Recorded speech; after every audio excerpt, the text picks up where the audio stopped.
Hello बच्चों, आज की क्लास में हम डिस्कस कर रहे हैं हमारी कक्षा 10 की गणित की वर्कशीट 65। तिथि है 9 दिसंबर 2020 और आज का हमारा टॉपिक है बहुलक यानी मोड। बहुलक इस शब्द से हम पहले से ही परिचित हैं क्योंकि कक्षा 9 में भी हम बहुलक कर चुके हैं। तो बहुलक क्या होता है हमारा? ऐसा अंक जो बहुल मात्रा में हो, यानी जो अंक बहुत बार आता है वही हमारा बहुलक होता है। तो बहुलक प्रेक्षण का अधिकतम बारंबारता वाला मान है, क्योंकि जो अंक बार बार आएगा उसकी बारंबारता सबसे अधिक होगी और वही हमारा बहुलक होता है। लेकिन ये हम कब कर पाते हैं? हम कर पाते हैं अवर्गीकृत आंकड़ों के लिए, यानी अवर्गीकृत आंकड़ों के लिए बहुलक सबसे अधिक बारंबारता वाला परीक्षण है। वर्गीकृत आंकड़ों के लिए हम केवल वह वर्ग ज्ञात कर सकते हैं जिसकी बारंबारता अधिक है, यानी हमारा जो बहुलक है वो किस वर्ग में होगा हम ये ज्ञात कर सकते हैं, लेकिन बहुलक का मान क्या होगा उसके लिए हमारे पास होता है बहुलक का सूत्र। तो वो है L जमा F1 माइनस F0 बटे में 2F1 minus F0 minus F2 गुणा H। अब यहाँ L वही है जैसे मीडियन में हमने देखा था। बहुलक वर्ग की निम्न सीमा, वहाँ हमारी माध्यक वर्ग की निम्न सीमा थी, यहाँ बहुलक वर्ग की। H वर्ग अंतराल का माप। अब आ रही आई हमारे F1 की। F1 क्या है? जो बहुलक वर्ग हमने चुना है उसकी बारंबारता। F0 बहुलक वर्ग से ठीक पहले वर्ग की बारंबारता, यानी F1 से ऊपर, क्योंकि 0 1 से ऊपर ही आएगा ना। और F2 बहुलक वर्ग के ठीक बाद वाली बारंबारता, क्योंकि हम काउंटिंग भी लिखते हैं तो गिनती में 2 1 के बाद ही आता है। और ये जो बहुलक होता है इसे हम आयत चित्र द्वारा दर्शाते हैं। अगर हम इनका ग्राफ बनाना चाहें तो हम इसे आयत चित्र द्वारा दर्शाते हैं। अब देखते हैं इस फॉर्मूले को हम अप्लाई कैसे करेंगे। F1 F0 F2 ये हम कैसे ढूंढते हैं? तो सबसे पहले है हमारे पास उदाहरण 1। कारखाने के श्रमिकों की दैनिक मजदूरी निम्न प्रकार दर्ज की जाती है, बहुलक वर्ग की निम्न सीमा ज्ञात कीजिए। तो अब यहाँ पे सबसे पहले हमें सिर्फ बहुलक वर्ग ढूंढना है। तो बहुलक वर्ग क्या होगा? जिसकी बारंबारता सबसे अधिक है। तो 5, 27, 20, 18, 12 ये हमारी बारंबारता यानी फ्रीक्वेंसी। तो सबसे ज्यादा फ्रीक्वेंसी बारंबारता किसकी है? 27 की। तो जिसकी बारंबारता सबसे अधिक है वही हमारा बहुलक वर्ग हो जाता है। तो ये बन गया हमारा बहुलक वर्ग। और इसकी निम्न सीमा बतानी है तो निम्न सीमा है 127, यानी ये अंक। अब यहाँ पर हम सीधे 127 लिखें तो वो भी सही नहीं है, क्योंकि यहाँ पर ध्यान से देखो तो हमारे वर्ग जो हैं वो सतत नहीं है।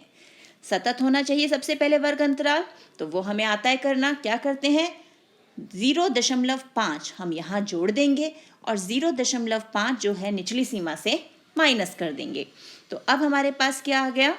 126.5, क्योंकि जब हम 127 में से 0.5 माइनस करेंगे तो हमारा वर्ग जो है बहुलक वर्ग उसकी निम्न सीमा आ गई 126.5। तो ये हो गया हमारा बहुलक वर्ग की निम्न सीमा। अब देखते हैं उदाहरण 2। उदाहरण 2 में क्या दिया हुआ है हमें?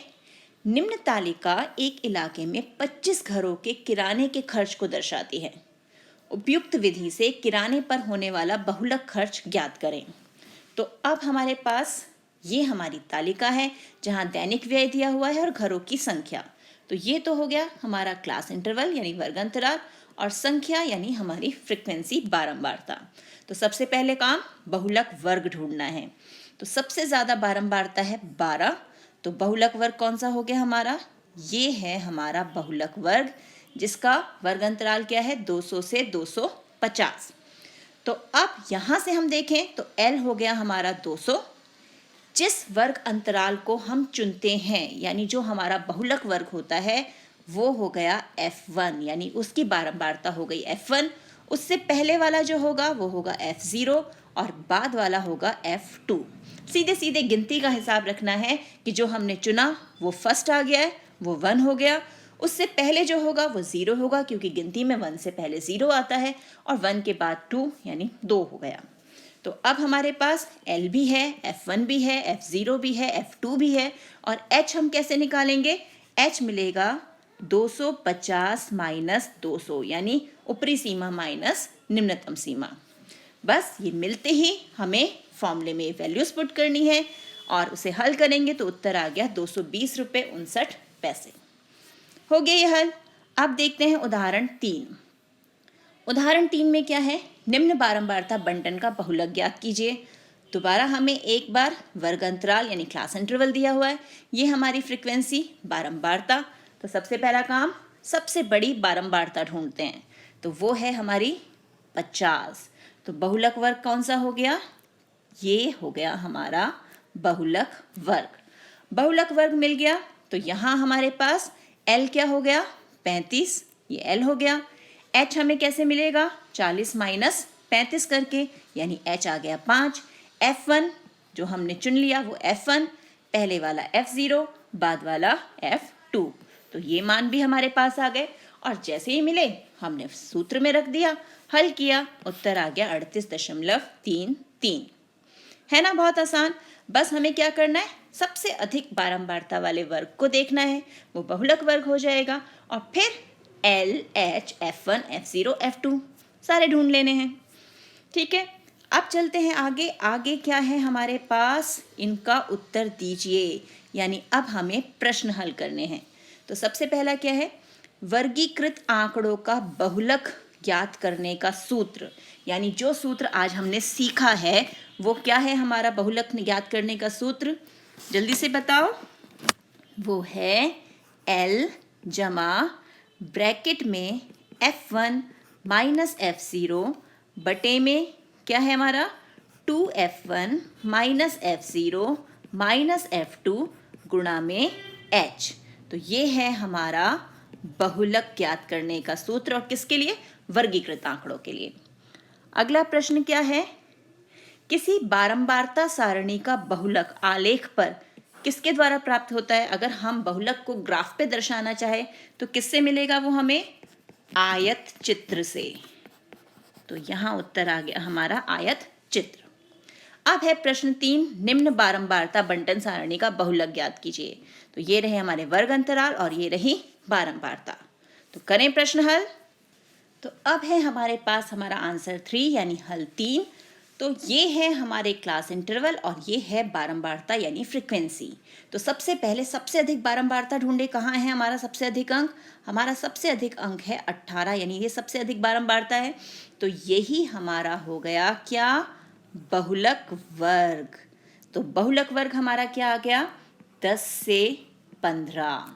तो बहुलक वर्ग मिल गया, जिसे इंग्लिश में हम बोलते हैं मॉडल क्लास। अब हमारा मोड का फॉर्मूला यानी हमारे बहुलक का फॉर्मूला क्या है, L जमा F1 माइनस F0 बटे में 2F1 minus F0 minus F2 गुणा में H। तो L हमें क्या मिलेगा, ये है हमारा L, यानी L हो गया 10। F1 तो जो हमने चुना वो फर्स्ट आ गया, ऊपर वाला 0 और इसके नीचे F2। तो F1 हो गया हमारे पास 18, F0 क्या है हमारे पास 7 और F2 है हमारे पास 10। और H कैसे मिलेगा, 15 माइनस 10, यानी H आ गया हमारे पास 5। अब बस फॉर्मूले में वैल्यू पुट करते हैं। तो बहुलक बराबर L क्या है हमारे पास 10 है, जमा ब्रैकेट में F1 यानी 18 माइनस 7 बटे में 2 गुणा 18 माइनस 7 माइनस F2 यानी 10 और गुणा में H यानी 5। अब बस हम इसे हल करेंगे। तो यहाँ हमारे पास आया 10 जमा 18 में से 7 गए, कितना बचा हमारे पास 11, और नीचे हल किया तो नीचे बचा 19 और ये है गुणा में 5, यानी 10 जमा 55/19। अब मैंने आपको बताया यहाँ एलसीएम लेने की ज़रूरत नहीं, 55/19 को सीधे हम भाग करेंगे तो उत्तर आएगा 2.89 और बहुलक आ गया 12.89। तो ये हमारा आ गया उत्तर बहुलक। तो इसी प्रकार के और प्रश्नों का अभ्यास कीजिए अपनी एनसीईआरटी बुक से। मिलते हैं एक और वीडियो में, तब तक keep practicing and enjoy maths.